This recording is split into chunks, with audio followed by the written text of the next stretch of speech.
welcome back to Nerds of Legend. We had a little technical glitch yesterday where apparently my audio was not streaming or recording, so that was fun.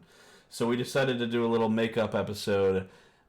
Unfortunately, Brian couldn't join us today, but we're going to be talking about Warhammer and me and Joel's personal favorite faction. I'm not sure Love about these guys. Brendan, but we're going to talk about the Greeny Boys. We're going to talk about the Orks and how much better they are than the Yumis and how awesome they are and blowing up things and stuff. So, Brendan, if you could get us along and get us started on how great the Orks are. Oh man, you are way too good at that. All right, listen up, you soaking gits. From the grim darkness of the future, there is only Wog. We are talking about one of the oldest factions in 40k, in Warhammer Fantasy, 40k, what have you. It's one of the oldest factions, the Greenies, the Greenskins. We're talking Orks, we're talking Gretchen, we're talking Goths, Blood Axes, Death Skulls. If they're green, they're mean. We're going to cover them specifically with 40k today. Their history, why they're so darn endearing, and why you should never, ever, ever underestimate them. That's our subject today. They're just they're basically a testament to what the power of numbers can do. And one of the best psychic abilities known to Yeah. fandom. The, Like, the Orcs basically, so there's this phenomenon in 40k known as the warp, and there's psychic abilities that exist, and Orcs believe in themselves so much that if an Orc enough Orcs believe in something, it becomes real. but they're too stupid to capitalize on this ability. Yes, so if Yeah, I don't know if we want to go through like a sort of like history lesson on the Orcs, or if we want to just dive right into sort of present day. But basically, the Orcs, way back in 40k history, like prehistory, they were what, 86. Krorks. Is that Warp, yeah. So they were something called the Krorks, which they were basically a kind of warlike faction, and then you had that They were that created by the existed, ancients. Yeah. and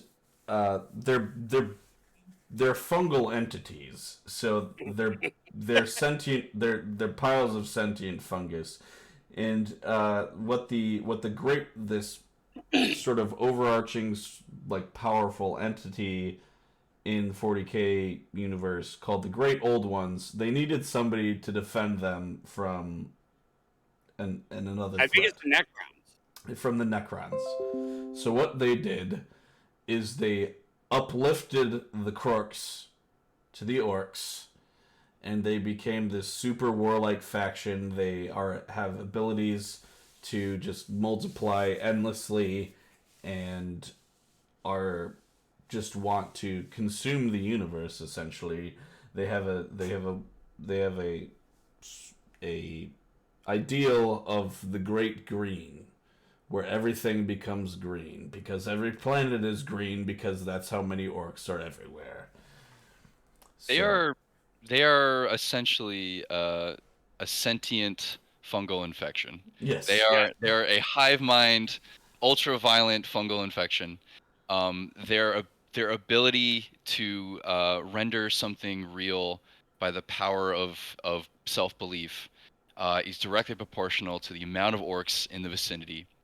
If you've ever played any Mortal Kombat game and they spell everything with a K, so like custom character and it's got K's in it and no C's, the ability of the orcs to render belief real is known as the WOG, and it is always presented and printed in caps lock with like 6 A's and at least one exclamation point.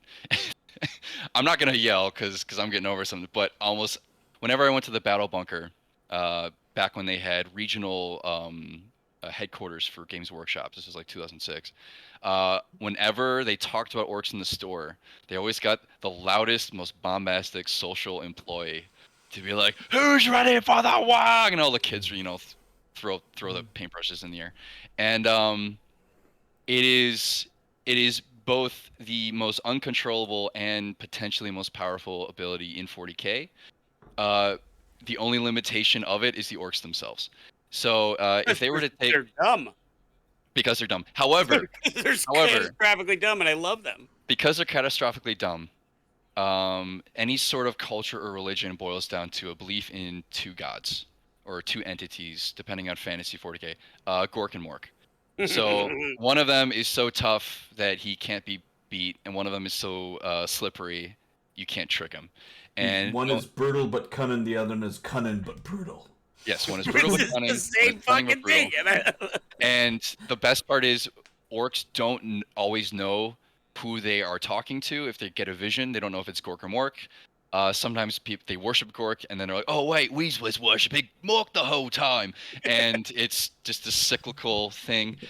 However, you will note something. So when squats were in the game, a lot of my experience comes from the '90s, and I read like from the era of Margaret Thatcher and from the mind of Rick Priestley. I read a lot of Rogue Trader and Second Ed, old school, where like all fingernails were painted red, like '90s style Games Workshop. But what I can tell you is, way back in the day, the forces of chaos were essentially designed to be the big bad of the game. And so you had the Imperium of Man and the ruinous powers. Slanesh, Tzeentch, Khorne, Nurgle were there to unravel the Emperor's plans, right? The Eldar, after centuries and millennia of avarice and vice and lasciviousness, they created Slanesh from their own excess, From their right? murder fucking. From that, and the squats, even the squats were designed. They're sort of like ogrins and like rattling snipers. They were considered abhumans, so they were essentially trying to bring in all the fantasy races from Warhammer Fantasy Battle. And so the dwarves, they had a spot for them as the squats, and even the squats were susceptible to chaos. You had chaos squats, you had chaos dwarves in Warhammer. You note something. You very rarely hear instances of chaos orcs. The reason why is they're self-immunized from destructive vice, destructive ambition. All of their destructive drive is to destroy itself. Their stupidity, they're immunized from ambition and intelligence. That's not to say that they're necessarily dumb. They're very cunning. They're surprisingly resilient. They can will whatever. They're essentially like the Green Lantern. They can will things into being. So they're not They necessarily. just don't know they're doing it. I think my favorite Exactly. story that I've heard about orcs was there's an instance where a Imperial Guardsman they were getting attacked by orcs, waves and waves of them, to the point where they ran out of ammo, and the Imperial Guardsman just pointed a finger at You need an to orc. clarify the point. Orcs believe when a gun is shot, it has to make a specific sound. Yeah. So this Imperial Guardsman pointed his fingers at an orc and just went bang, and the orc dropped down dead. Daka daka daka daka. That's the sound the guns have to make. So that all the guardsmen were just like bang bang bang bang bang bang bang, and all these orcs were dropping down dead until over the ridge, a bunch of orcs clumped up in a square. They just come over the ridge and they're not falling down. And the guardsmen are like, "What's going on?" And as the orcs draw nearer, all of them are chanting, "I'm a tank! I'm a tank! I'm a tank! I'm a tank! I'm a tank! I'm a tank! I'm a tank! I'm a tank!" And because they believed they were a tank, they were a tank. Yeah. What's funny is, like, I don't know if any of you guys listen to Adeptus Ridiculous. I know Ben does because he turned me Because on I just to it. quoted the story from them. No, well, it's a well-known Warhammer story, but it's one of the things about the Ultra. They were talking about. They both are avid dislikers of the Ultramarines, which I understand. A lot of people are. The Smurfs. But the Ultramarines are very hard to defeat, and in the stories are undefeated, I believe. And the protagonists. yeah, but their theory is because they are blue, and there's so many orcs in the universe that believe blue is the best, luckiest color, is the luckiest color, that it's hard to lose wearing blue. That's why the Ultramarines, not because they're any good, but because there's a gajillion orcs making things that are blue harder to beat. It's very And fair. so, Very like, they are possible. actively buffing the Ultramarines just because there's a quadrillion orcs being out there being like, blue's the luckiest color around. And the Ultramarines are like, let's paint ourselves blue. And yeah, they're fascinating. Like, I love my favorite story is of the orcs is about one I can't remember his name. I, he went back in time, found his former self wielding the same gun that he really liked, That he had killed his lost. previous self, That he and had then lost. and now has two guns. Yeah. Now he has two of his favorite gun. Yeah, but he killed his past self. You get it.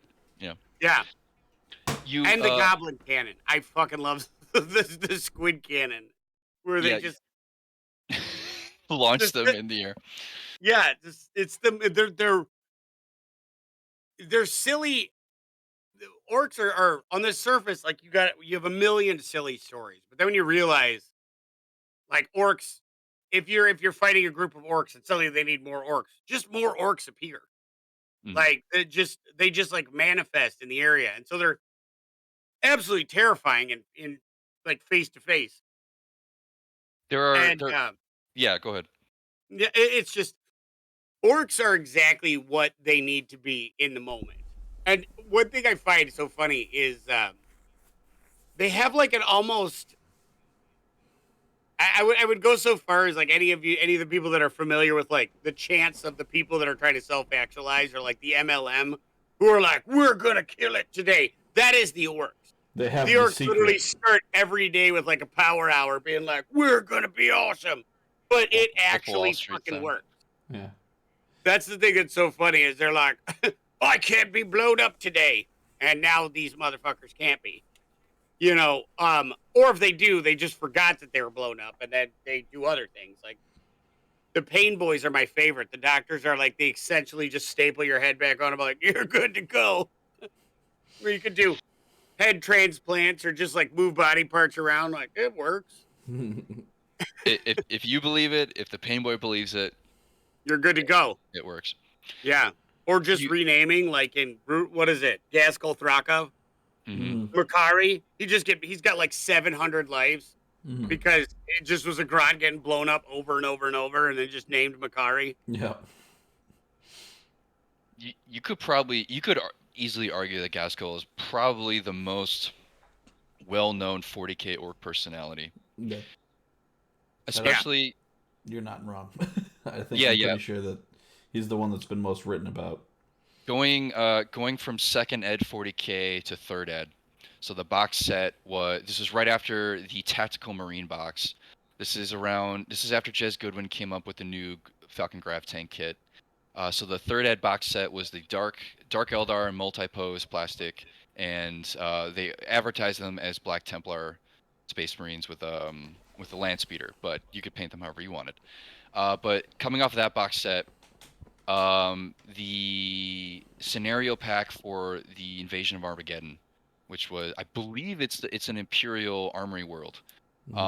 But Ghazghkull invading Armageddon became a massive campaign. They wrote city fight rules. They wrote a lot of rules for fighting, building to building and stuff based off of the storyline for Armageddon.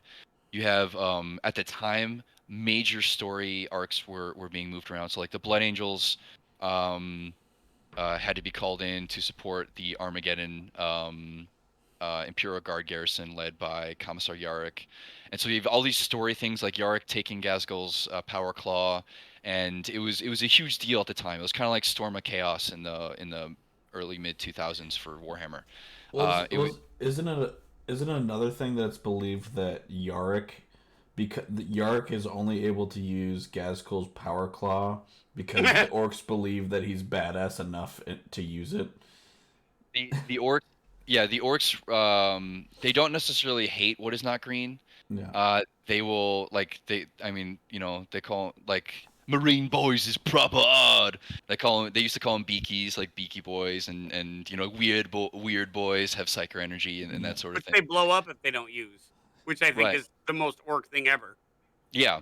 So they have a begrudging respect for Yarg. I believe they have a term for him, which escapes me. But that was right around the time because the first White Dwarf I ever read was 1997. This is sixth ed. No, I'm sorry, fifth ed. Warhammer had just been introduced. It was just like fourth ed, but they changed some magic rules. They brought in the Lizardmen and the Bretonnians back to Warhammer, and 40K was taking off. It was going gangbusters. Um, so the tactical marine box came out. Orcs were getting a revamp with their entire model line. So coming out of the 80s and the 90s, the 80s aesthetic of the orcs, because remember the orcs were essentially one of the first villainous factions, which you could think of them as villains, I guess in this case, one of the first villainous factions of Rogue Trader, which was essentially tabletop applied RPG rules. So you actually had a referee, like a game master, that would referee two different factions. And remember, before Realm of Chaos was published, they explained two of the ruinous powers in that book. There was an additional book that explained the second two. Before Realm of Chaos came out, which I highly recommend, if you're interested in old 40K or how the lore is set up, read Realm of Chaos. But before then, you essentially had references to Eldar and how They they're in decline. wreck the universe. Yeah, they're in decline. The space orcs and the Imperium of Man. Now the orcs at the time, if you look at their aesthetic, they're essentially Mad Max. They look like biker gangs. A lot of them have like bondage leather. They got like Luftwaffe caps. They've got like cut off denim. Some of them have like they look like bikers. A lot of them have bikes. You know, like orc bikes were Yeah. one of the first mobile units in the game they had. As you move to the 90s, you flesh out the various orc clans.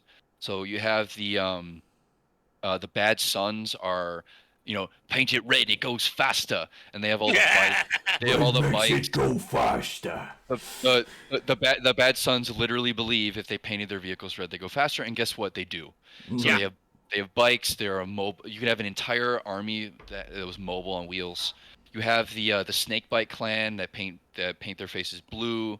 They're less technologically apt. You have the Goths, which are just Gazgul. Thraka Yeah. is a Goth. They're just So the greediest green boys there are. they're huge dudes. Yeah. There's free Buddhas who are kind of like the orc equivalent of rogue traders. They're like They're pirates. pirates. Yeah, they have like a weird relationship with humans where they'll actually like trade with them sometimes Right. and stuff. Yeah.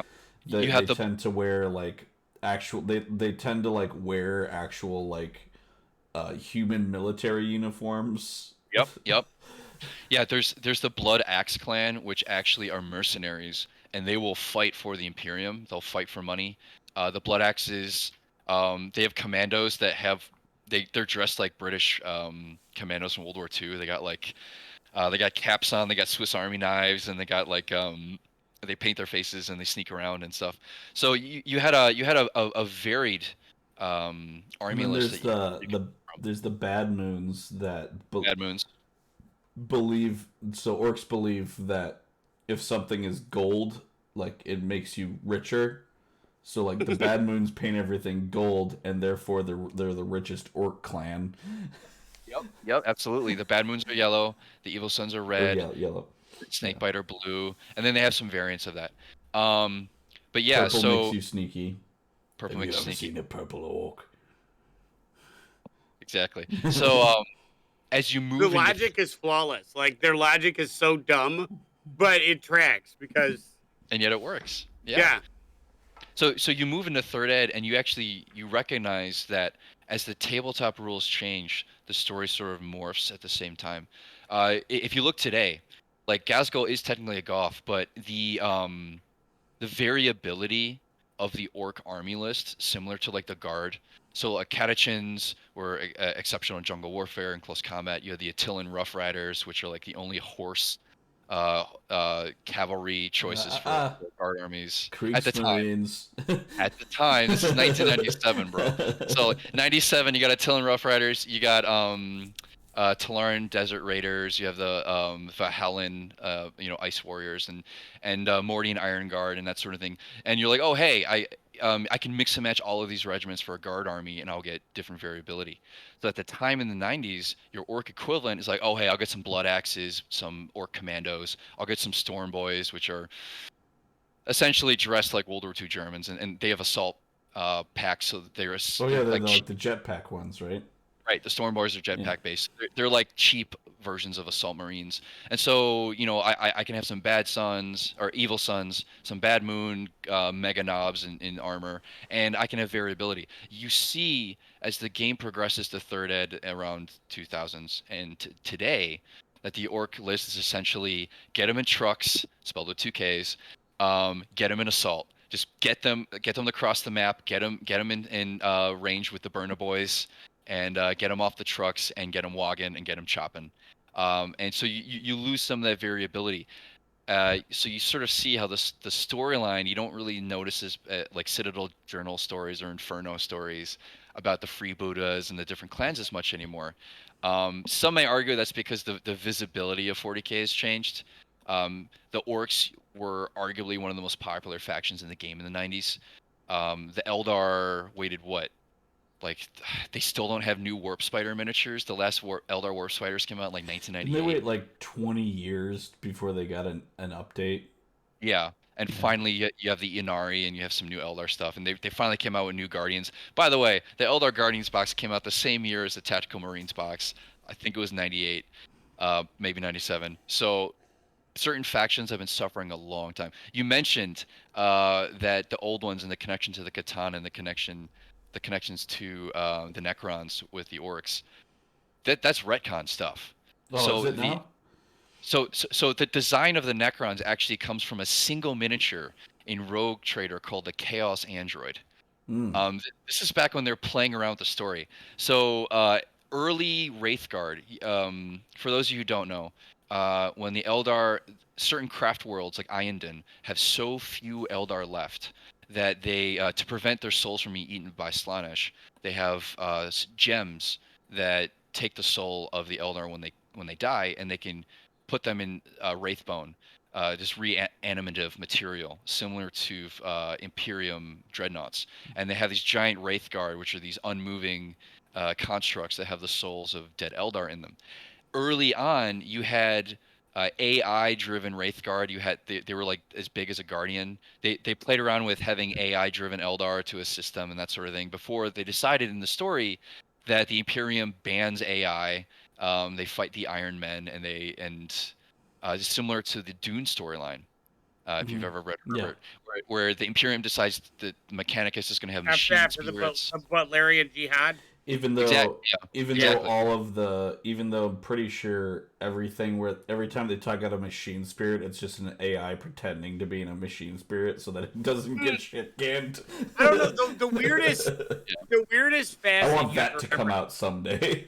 Oh Just yeah. like I think the weirdest facet you have to remember in 40k is that belief is the most powerful thing out there. mm, Yep. So, just like the chaos gods were created by belief, um, the the Adeptus Mechanicus has existed so long and is so prolific that their belief in them in the machine spirit in the very beginning might have been garbage, but it's a very real thing now The in the world. Omnissiah. Like Yeah. if you Yeah. don't appease the Titan spirit, that is not going to work. Mm-mm. So I just had an outside thought to orcs. Could that be why the chaos refers to the emperor as the anathema, and that's because he champions unbelief, like he doesn't want you like anyone to believe in anything, so but because he believes so strongly in unbelief, it makes it like he becomes, I've seen arguments that he is a chaos god in himself, but yeah, I've seen Yeah. similar ones. I would argue that the Emperor is a champion of order, mm-hmm, and order is a precursor to restraint. mm-hmm, And I think restraint is anathema to ambition. I mm-hmm, think, hey, society tells me I can't just walk over to that baby and steal that ice cream cone, mm-hmm. right? Do it. right? No one will see you. It's good ice cream. It's hot That baby outside. can't stop you. Yeah, it's like, oh man, I'd violate the social contract. Like all these Mhm. people around me assume that I'm here to enjoy this weather because we're not running around stealing ice cream from each other's babies. I don't want to get in trouble. Order is restraint. It's that conscience in your head. I think what the emperor represents is maybe we shouldn't all just kill each other and take each other's Yeah, things. but then he personifies the exact opposite. Like he says all this shit, but then he does the exact opposite. He's Very like, I yeah, need to bring Earth absolutely. underground, so I'm gonna fucking create what was it? The The Thunder Thunder Warriors. Warriors, Yep, yep, yep. and then when they're no longer useful, he kills them, and then he Yep. creates, the custodians, and then he creates the Primarchs. I don't know the order. I can't remember. We're not talking about that. We're talking about orcs. Yeah, that's But for another day. yeah, yeah. it's for a different day because Warhammer's got some deep, deep lore. I mean, So you could go on yeah. it forever. Yeah, Rogue Trader since the days of Margaret Thatcher, right? So it's been around a long, long time. Yeah. I think one of the most recurring themes about the Imperium of Man is the hypocrisy. I mean, you think about like the Hellhound pattern vehicle with a guardsman jury rigged flamethrowers onto a chimera or something. And I recall a story that saving the day for the Imperium, but the Adeptus Mechanicus has him executed because it's not a standard pattern vehicle. Yep. Yeah. And then they're like, oh, but And it then works. proceed to use it. Yeah. Yeah. So hypocrisy is almost Yeah, to the just letter the Imperium. don't get my stuff. Like you have to Right. pledge fealty to the Well, emperor, but it's yeah, like how he says he's not. the Inquisition is against all forms of like uh heresy until that heresy benefits the Inquisition in some way. Yeah. It's like Rogue Traders using Shuriken pistol and Yeah. Inquisitors using, I mean, think about Belisarius. Think about Necron tech being used for weapons and Yeah. regenerative abilities and everything. So yeah, I think that ties into why the orcs are so endearing.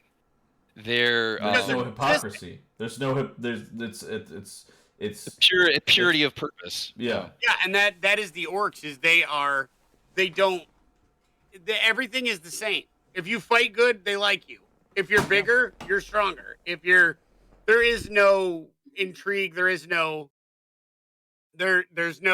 motivations There's no except to fight bigger stuff. there's no double think. It's all or nothing, Absolutely. Yeah, I remember reading Gazkal Thraka, and they're talking about how weird it was when he got the orcs to stop fighting and like build something, which we could go into in a minute into orc building things, which is another unique thing all by themselves.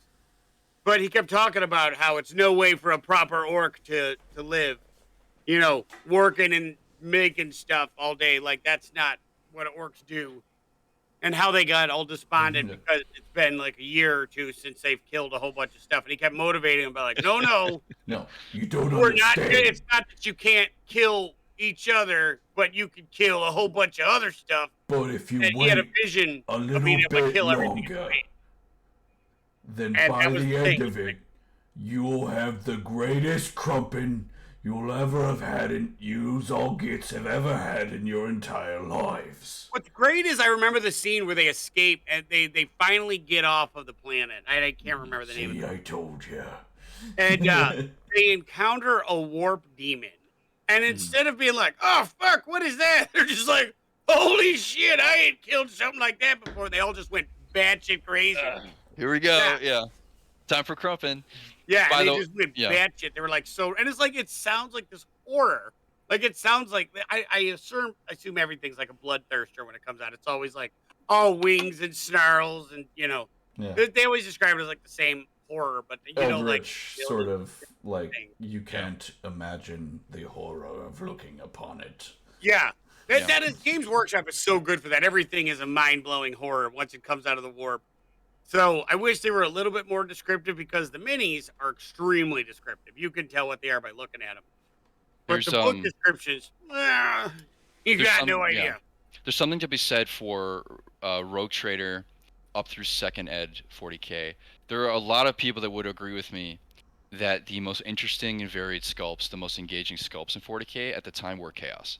The art design through the Realm of Chaos books and through the army lists for the Ruinous Powers Yeah. is fantastic. I remember as a kid, I played Blood Angels, and the the Smurfs, they got the U, the Ultra. You might have a wreath or two. You might have a skull, a Purity seal, and the Blood Angels, you paint them red. You paint them black for Death Company. The Death Company had unique shoulder pauldrons, but the Chaos Marines, if you didn't buy the multi-part, I mean, even the multi-part plastic set had unique bits. Individual sculpts of these guys were so varied and different.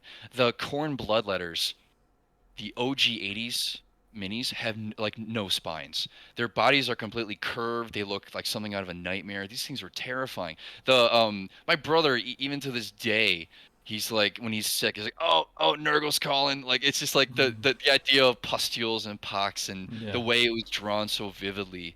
Those minis were We could absolutely go on gross. Nurgle for days. Yeah, I think yeah, the interesting thing with space, like that's why things like orcs or things like chaos marines took off, because it's like you can make this very individualistic looking mini, whereas like all the different space marine chapters, you were basically just swapping out rule books. Yeah. second ed beakies with Like a yeah. you just change what color scheme you use, and I just, Yeah. everything else is the same. one thing that's Until funny that like you brought up. more Sorry, go ahead. recently, now it's different, but not. But back then, yeah, you're right. At One thing the that's funny you yeah. brought up is about how the orcs have never gone to chaos. Mm-hmm. Well, And there are rare instances where you might hear about it in a well, book or something, yeah, but generally they don't make minis on it. Yeah, yeah, that's what I'm saying. Like you could always have a rare one off, but like as a whole, I think what right. is it like But you've got that generally, I know if they there's go only to like 3 factions that have never fallen. There's like the Grey Knights have never fallen. Yeah. They've never gone to chaos. The Sisters of Retribution have never gone to chaos. Yeah. And Yeah. then the orcs. And you think to yourself, the orcs just seem so predisposed to be like, look over at Corn and be like, how you doing? I've been thinking about you since forever. Like he wouldn't even have to turn them. They just wake up and put some red on themselves and be like, killing? And he's like, yes, killing. Yeah, Like but they're it's because the orcs do it for orcs' sake. They're not doing it to collect skulls for the skull throne. They're not doing it to collect blood for I the don't blood think god. Corn would actually give a shit as long as there's the blood No, will flow. but I that's don't the think he thing. actually cares. They're doing it for themselves. They're not doing Yeah. it for they're doing it for the orcs. They're not doing it for something else. Yeah. There are instances of a Wog drawing attention to Korn and to his followers because of the wanton bloodshed. Ben brings up a very good point. These are ruinous powers. So Yeah. Korn loves nothing more than skulls being taken from the innocent, skulls being taken for the purpose of nothing but wanton destruction. Yeah. He loves the idea of corrupting something into murder. Orcs, there's such a They unity. exist to murder. Yeah. It's like, or see, I wouldn't even be surprised if orcs disliked death, because death means they need to wait longer to fight more. Like, think Well, about isn't there a Well, I story? would argue that they so they don't kill just to kill. They kill. They're not killing to kill. They're killing because they want to fight. exactly. So And like when they kill something, the fight stops. if you could channel enough Wog to convince orcs to make like an American Gladiator style show where you could just fight forever like Valhalla, but no one Yeah, would there die. is one. There's one in the warp that's doing that in the arenas of Corn. Yep, And that's all yep. he does is he just fights constantly and is resurrected. But in the no morning. one ever dies, so it's not Yeah. like it's Right. not murder. It's just like it's But just again, fighting as to you've fight.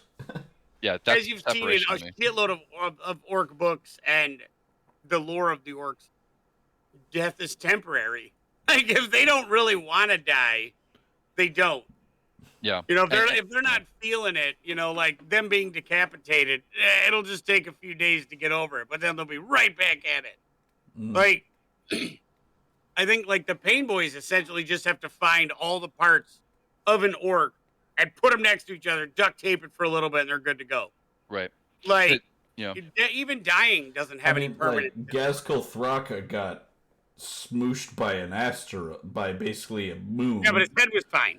And they found his head, and then Put it on a bigger orc. Grotznik just slapped Gaskell's massive head on top of an orc. What's it called? Basically, an orc mech fighter thing. There's the Mega Knobs, there's the Killer Cans. Yeah, there's Yeah, he just Well, threw him on a bigger rock. He just like put Gaskell's head on top of a giant like mech warrior thing, and then pumped a bunch of pumped a bunch of squig blood into it, and said, "Hey, Makari, call his name." yeah. You know, and then he came back alive, like, but now he's a giant mech warrior instead of just the usefulness of the squigs is amazing to me. Like, I swear, orcs cannot do shit without the squigs, and the squigs are just like interposable genetic material. Like, oh, you've got a hole in your body, I'll just rub some squig on it. You'll smash the squig into it, and then you'll be like, it'll be an orc in a little bit. Like, it's just that. For those who don't know, there isn't just orcs. There's also grots or Gretchens, which are the basically little tiny goblin type folks. Yep. That are slaves to the orcs, but they want to be slaves to the orcs because if the orc likes you enough, even though it kicks you a little bit, if the orc likes you enough, you're not gonna die, and you'll eat. And then there's also below them is the fodder, which is the squigs, which are basically like giant mouths on legs. That have a million different uses, from being their food, their booze, their fuel, their ammunition, their mounts, and I mean that's basically the generalizations you can come down to it. Their traps. Yeah. Oh yeah. Just bury a squig with its mouth open in the ground. Yeah. Yep. But you also have like the explosive mine squigs, which are like. It's true. That are just flat. Yeah. It's the funny thing is like the grots I always laugh at because the orcs do not understand what it is to be afraid of anything at all, and the grots it seems like that's they where only the know fear. Yeah, the grots are afraid of literally everything. Except for Makari. Yeah, except for Makari. But he also died so many different times, and he just has to wait for somebody to be like, where's Makari? And they pick a random grot. They're like, that's it. They're like, perfect. Like, and it's just so, that was the hardest part in the very beginning to wrap your head around in the story, where he's like, and that was the first time I died. And I was like, where the fuck did I miss this? Like, did I miss? And then they're about to like murder, and then the Inquisition's about to murder Makari for saying that he died. And he's like, so wait, you weren't actually there? It's like, I said I was there. Yeah, and then I died.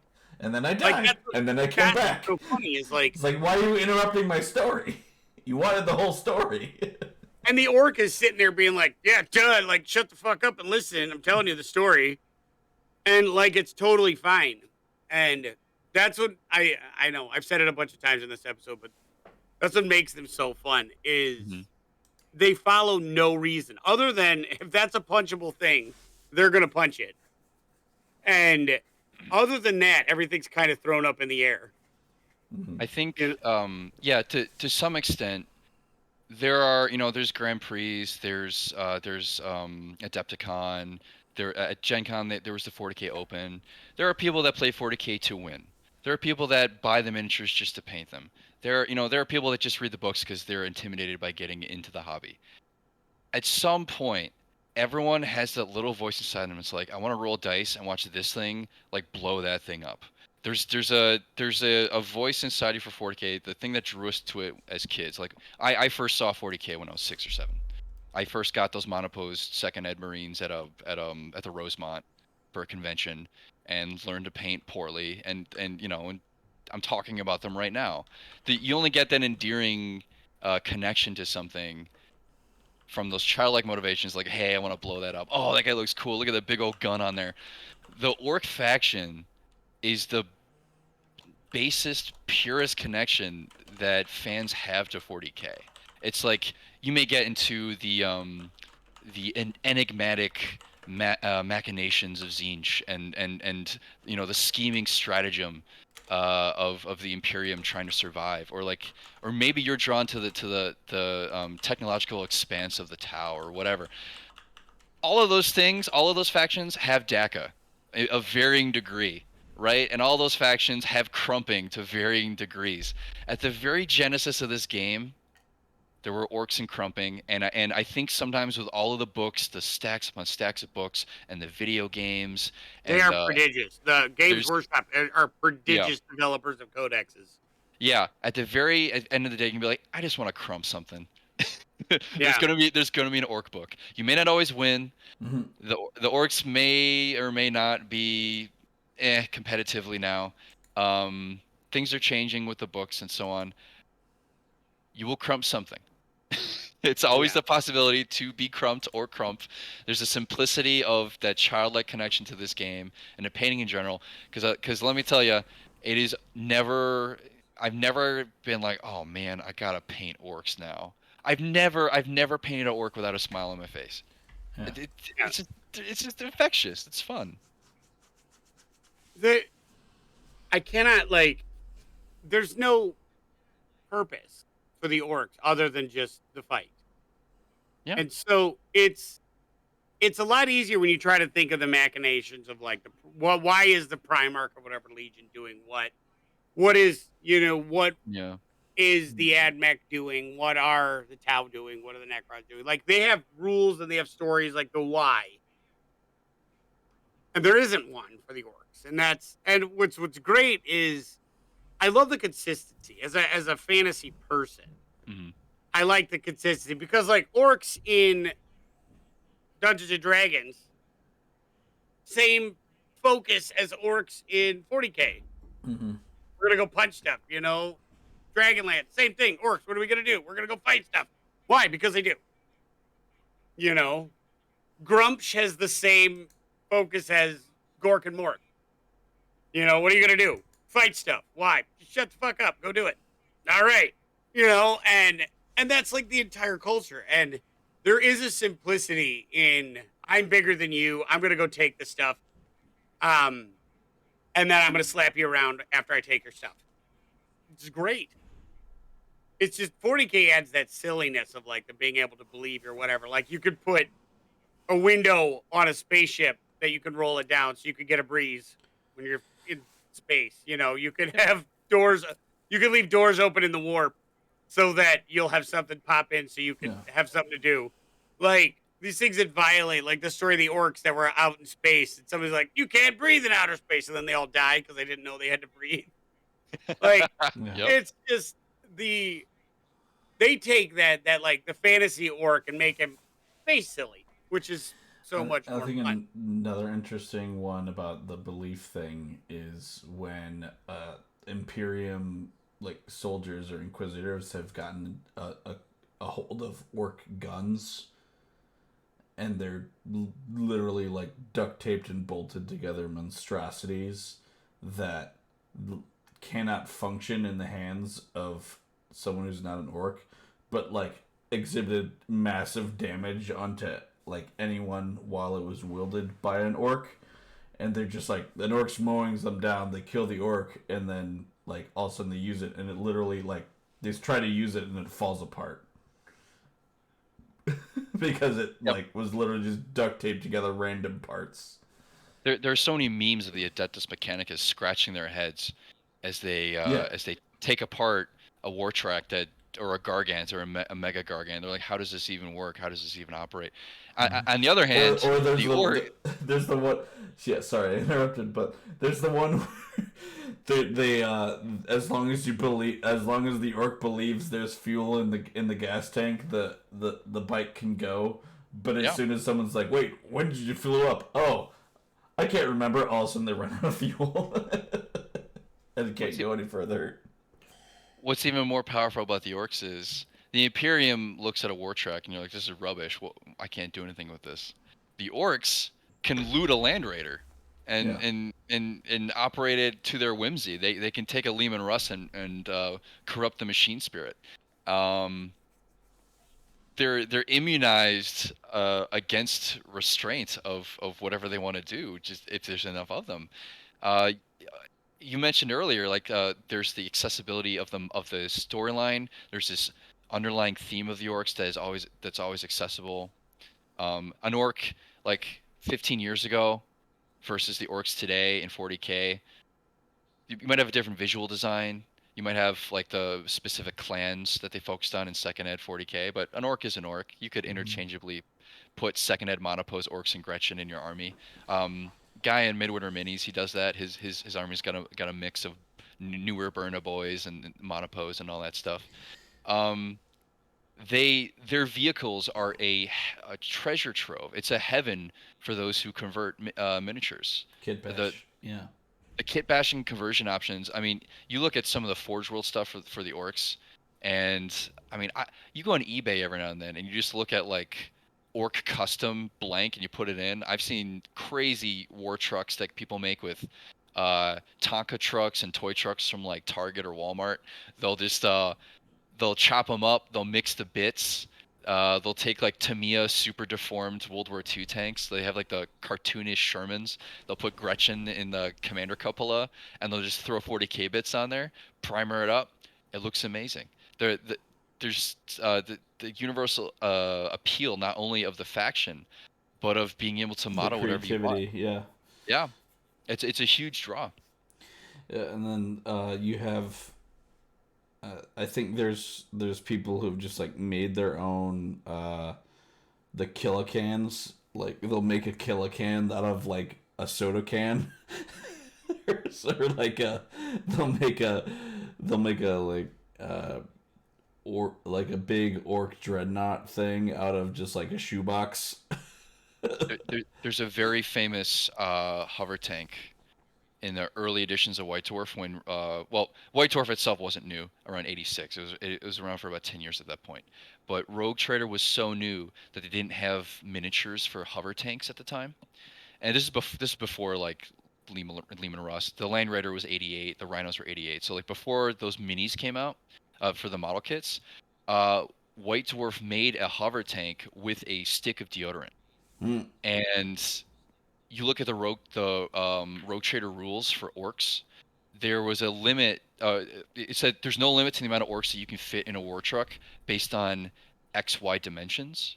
So I remember guys at the battle bunker playing Rogue Trader rules where they had baskets 7 inches high and just tumbled orcs into the back of the war truck like a garbage bin, because according to Rogue Trader rules, you could only fit orcs into like a what however many inch by inch dimension horizontally.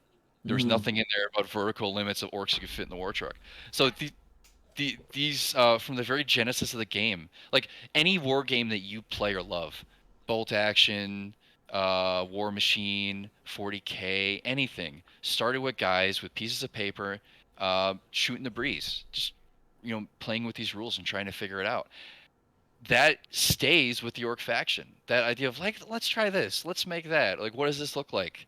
Even today, with all the rules and all of the addendums and all of the codexes, orcs still have that. Hey, why we try this? And it's you see it in the conversions, you see it in the minis. Mm-hmm. Yeah, and to your point earlier about how like orcs have become more streamlined based off the rule set and Yeah, they're how very things very much work. an assault army now. Yeah. I think it kind of makes sense a little bit because I've been reading the stories, and one of the most recent orc novels was a retelling of Gaskell Thraka, Yeah. and if you look at it, it makes sense because Gaskell like went at it and was like, "Hey, all you gits that think you know other stuff, how about you just listen to me and I'll take you to the greatest green ever." It's this be a retcon. Yeah, Yeah. he's like, I don't care what clan you think you're from, but you're gonna listen to Gaskell now. Yeah. Yeah. Right around when I was in high school, I think it was like 2004 to I think towards the end of Games Workshop's dealings with THQ. one of the largest revenue streams that Games Workshop had was Dawn of War, the Dawn of War Mm. video games. I remember being in high school. This is pre YouTube. Mm. Seeing at GameSpot the opening cinematic where the Blood Ravens are fighting orcs. If you don't follow 40K, if you have family members who don't follow 40K but they play video games and they don't know anything about 40K and they walk into a GameSpot, the first thing they see about 40K are Orcs. Marines and orcs. Yeah. There's that accessibility to them. Yeah, people might be what's the Gavasa mean? What are the Tau? Like they're all what are the Vespid and the Kroot? Like are It's they like also fish Tau? people. Like Like what the what? fish people? Like what's the fifth sphere expansion? What is it? Like orcs are orcs. They're green. They chop stuff. So not only is it accessible for us with a story, not only are they always a faction we can fall back on, they are eminently marketable. So of Yeah. course, Games Workshop is always going to fall back on orcs because I mean, I remember when you go in and they teach you how to paint. You're maybe in high school, you have no idea what 40K is, and you walk in, you're like, "Hey, what is this place?" And the guy with his red Games Workshop polo comes out and is like, "Hey, this is Games Workshop. Let me show you around." And you play some demo games. The first things they have you paint. They had some monopose Empire handgunners. They got a Marine, and in both games, both 40K and Warhammer Fantasy Battle, you could immediately paint orcs. As soon as you walk into the store, if you didn't know anything about the game, they hand you an orc, they hand you a starter brush, they hand you Goblin Green. Remember at home, two thin coats, and just and have at it. So there's Even though arguably like green's like the worst color to paint things with. I will tell you, I did I was at Games Day '06 at Rosemont. I did a speed paint competition. I picked a Gretchen, and I won a booster pack of Tomb King standard bearers, which is worth like $60 now.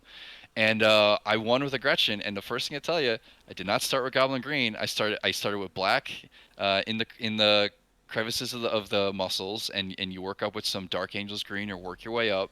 Yeah, Goblin Green itself may be So, good for bases. If you want to go 90s style with the bases, you might not want to start with Goblin Green. But I mean, nowadays you got. so why is that? Is that just because like green is the hardest color to like paint over? So, as a painter, I would say the most difficult colors historically are those that rely on illumination from the Oh. primer level to have them pop. So, the hardest colors for me would be red, yellow, and white. Mm-hmm. Um, my white, I take a lot of time building up grayscale to white. Some people use a cream they paint white first and then wash it. I prefer to work from dark colors to bright. So nowadays you have Citadel speed paints, you have the quick shades. There are ways. I mean, you could primer white your orcs. Use the Agrax Earthshade or green over it, and just like truckloads of And the orcs in an hour. details later. Right, right. For someone like me who has a much slower rate of creation in the forges of Isengard over there, that is my basement. I like to work traditionally from darkness to light.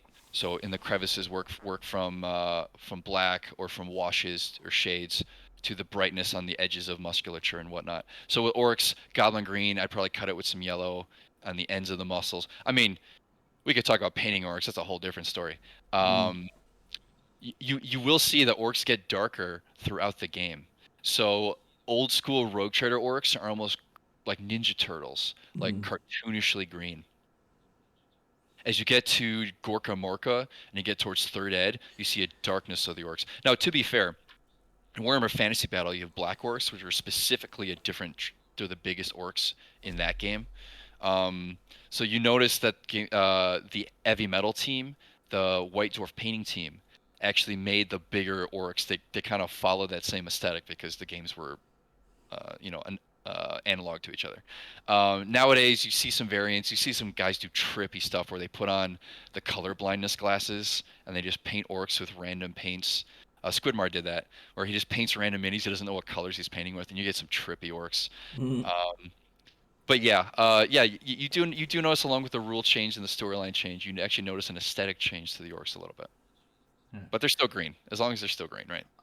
With that, I think we've kind of covered the orc I mean, overview at this point. we We could could go into probably keep deeper. going on, but I think Yeah, this is about as deep as we're gonna go with it. I Um, I feel that Brendan could go for hours and hours and hours and hours on Orcs. We're gonna close it. I believe we have tapped a well that he is very, very happy to drain. Yeah. But I feel like if you guys like the Orcs, we can definitely continue this. Yeah. We'll do some more soon. Oh yeah. We might tap into some Warhammer again soon. Now that we have an I expert do love on our Warhammer. hands. I like this. I am not super duper familiar with it, but I'm very, very, very new into it with reading the last couple years or so, or year or so. It's more accurate to call me an addict, Ben, not an expert. Yeah, well, Yes. that would be I'm just gonna say yes. very to obvious. that. So both. With that, we're gonna wrap up here. Thanks for those of you who decided to tune in. I know it was kind of a back-to-back episode thing. We'll be back tomorrow. We'll be doing session 0 of our Candlekeep campaign, where we'll talk about the characters we'll be playing with. We'll be talking about the setting. We'll try to establish how we decided that all the characters were going to know each other ahead of time, so we'll establish that sort of continuity. And then we'll be back to sort of a campaign planning bit the following week. So... No, following week you're on vacation. Remember? Yes, we're doing world building. I know I shouldn't have said we. I was using the royal we, I guess. So everyone else but me will be talking about campaign planning. So, right. But as we'll be doing that Monday and Wednesday. Yep.